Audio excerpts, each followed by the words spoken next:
saya Nurena Rafa dari kelompok 4 dan akan menjelaskan materi mengenai resiko hukum dan penerapan manajemen resiko hukum dalam perbankan syariah.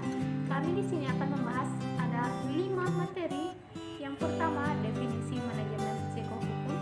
Yang kedua, profil resiko hukum. Yang ketiga, penerapan manajemen resiko hukum. Yang keempat, penilaian resiko inheren untuk resiko hukum. Dan yang kelima, kualitas penerapan manajemen risiko hukum. Definisi manajemen risiko hukum.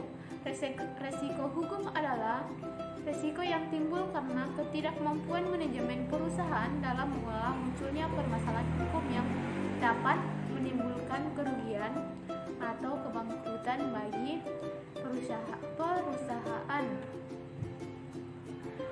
Resiko hukum antara lain dapat bersumber dari operasional, perjanjian dengan pihak ketiga, ketidakpastian hukum, dan kelalaian penerapan hukum.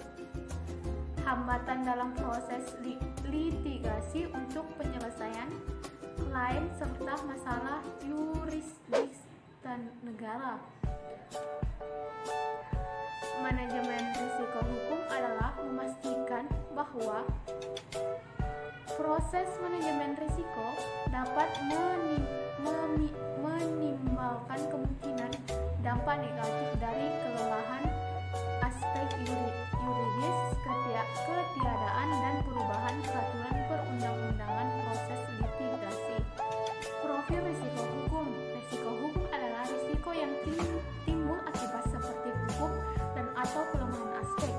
Risiko ini timbul semurta lain karena adanya ketiadaan peraturan perundang-undangan yang mendukung atau kelemahan perikatan seperti tidak dipenuhinya syarat sahnya kontrak atau guna yang tidak mencukupi.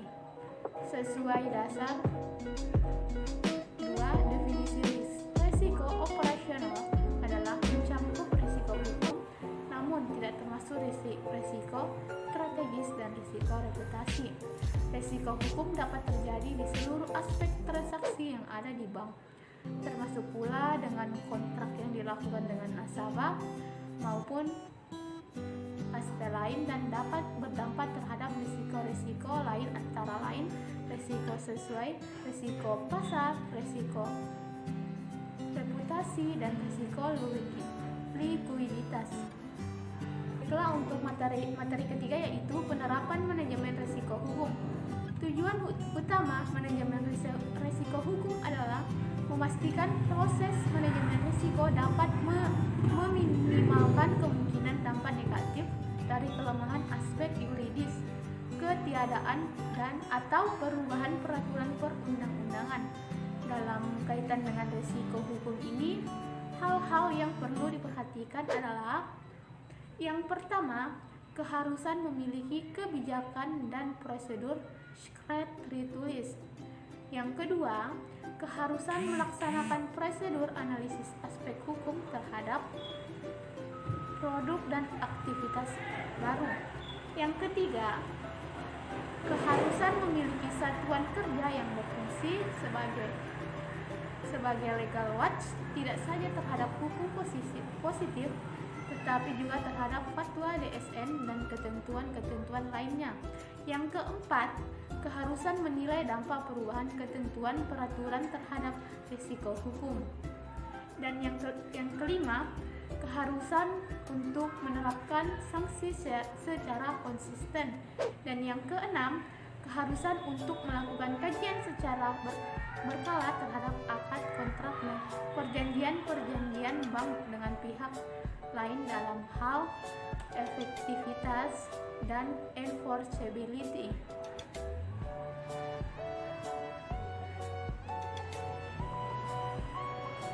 Baiklah, itulah 3 materi yang sudah saya sampaikan. Selanjutnya untuk materi keempat dan kelima saya serahkan kepada Nurian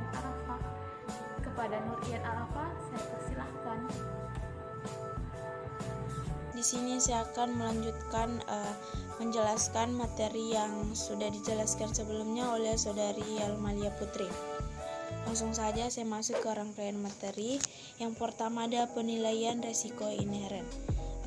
Untuk risiko, hukum penilaian risiko inheren merupakan penilaian atas risiko yang melekat pada kegiatan bisnis bank, baik yang dapat dikuantifikasikan maupun yang tidak, yang berpotensi mempengaruhi posisi keuangan bank.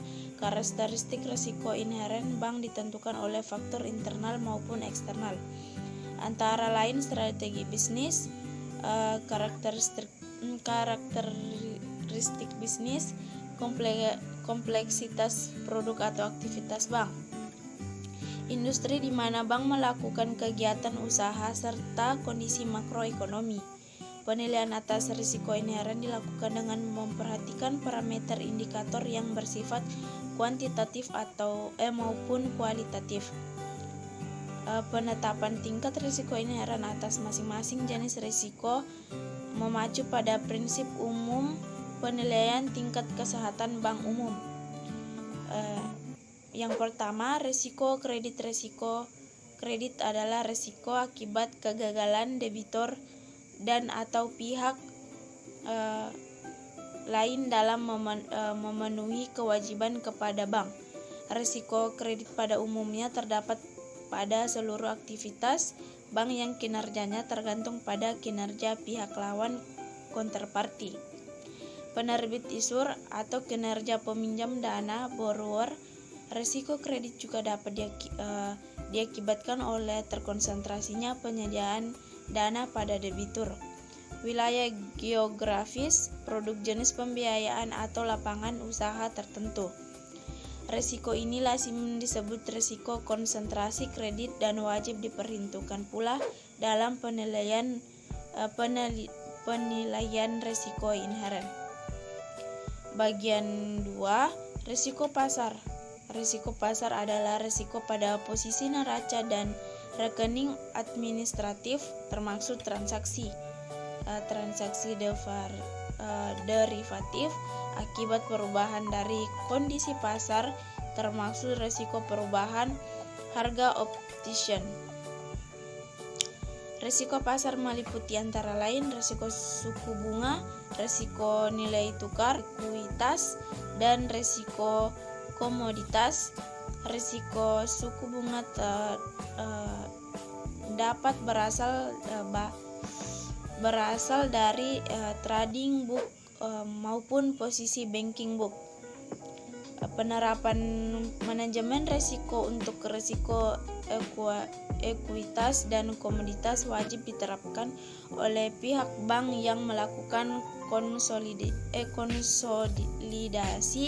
dengan perusahaan anak. Cakupan posisi trading book dan banking book mengacu pada ketentuan Bank Indonesia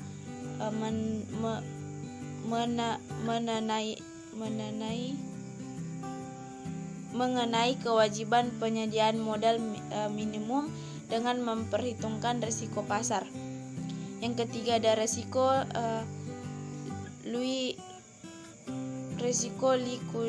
likuiditas. Risiko likuiditas adalah risiko akibat ketidakmampuan bank untuk memenuhi kewajiban yang jatuh tempo dari sumber perdanaan atau kas dana atau dari aset liquid berkualitas tinggi yang dapat digunakan tanpa menggunakan aktivitas dan kondisi keuangan bank. Risiko ini disebut juga risiko likuiditas pendanaan funding liquidity risk. Risiko likuiditas juga dapat disebabkan oleh ketidakmampuan bank melikuidasi tanpa terkena diskon yang material karena tidak adanya pasar aktif atau adanya gangguan pasar. Market disruption yang parah. Risiko ini disebut sebagai risiko likuiditas pasar, market liquidity risk. Yang keempat ada resiko operasional. Resiko operasional adalah resiko akibat ketidakcukupan dana atau tidak berfungsinya proses internal, kesalahan manusia, kegagalan sistem, dan atau adanya kejadian eksternal yang mempengaruhi operasional bank. Sumber risiko operasional dapat disebabkan antara lain oleh sumber daya manusia yang timbul akibat ketentuan hukum dana atau kelemahan aspek yuridis. Risiko ini juga dapat timbul antara lain karena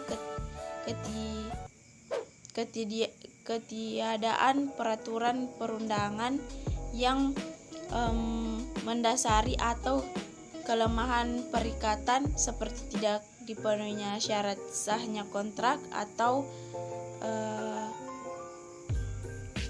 penggunaan yang tidak memadai. Yang keenam ada resiko strategik. Risiko strategik adalah risiko akibat ketidaktepatan bank dalam mengambil keputusan dana atau pelaksanaan suatu keputusan strategik serta kegagalan dalam mengantisipasi perubahan lingkungan bisnis.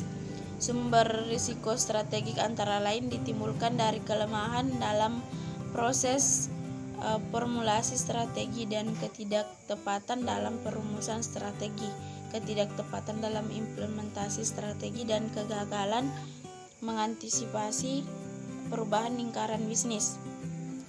Yang ketujuh ada risiko kepatuhan.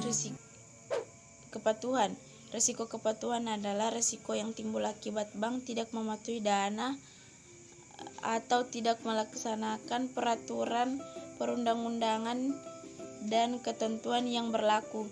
Sumber risiko kepatuhan antara lain timbul karena kurangnya pemahaman atau kesadaran hukum terhadap ketentuan maupun standar bisnis yang berlaku umum.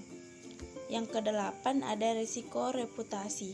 Risiko reputasi adalah risiko akibat menurunnya tingkat kepercayaan stakeholder yang bersumber dari persepsi negatif terhadap bank. Salah satu pendekatannya yang digunakan dalam mengkategorikan sumber risiko reputasi bersifat tidak langsung below the line dan bersifat langsung above the line. Yang materi yang kelima ada kualitas penerapan manajemen risiko. Penilaian kualitas penerapan manajemen risiko adalah terhadap bahan pelajaran sistem pengendalian risiko yang cukup seluruh pilar penerapan manajemen risiko sebagaimana mestinya diatur dalam ketentuan Bank Indonesia mengenai penerapan manajemen risiko bagi bank umum. Penilaian kualitas penerapan manajemen risiko mencerminkan bahan pelajaran sistem pengendalian risiko. Penilaian kualitas penerapan manajemen risiko bertujuan untuk mengetahui efektivitas penerapan manajemen risiko bank terhadap 4 aspek yang saling terkait, yaitu yang pertama ada tata kelola risiko, yang kedua ada kerangka manajemen risiko, yang ketiga ada proses manajemen manajemen mempertaruhkan bahan pelajaran sumber daya manusia dan bahan pelajaran sistem informasi manajemen. Yang keempat ada kecukupan sistem pengendalian risiko dengan mempertahankan karakteristik dan komusaha. Baiklah, itulah penjelasan dari kelompok kami mengenai risiko hukum dan penerapan manajemen risiko hukum dalam perbankan syariah. Kurang lebihnya mohon dimaafkan. Wabillahi taufiq wal hidayah. Wassalamualaikum warahmatullahi wabarakatuh.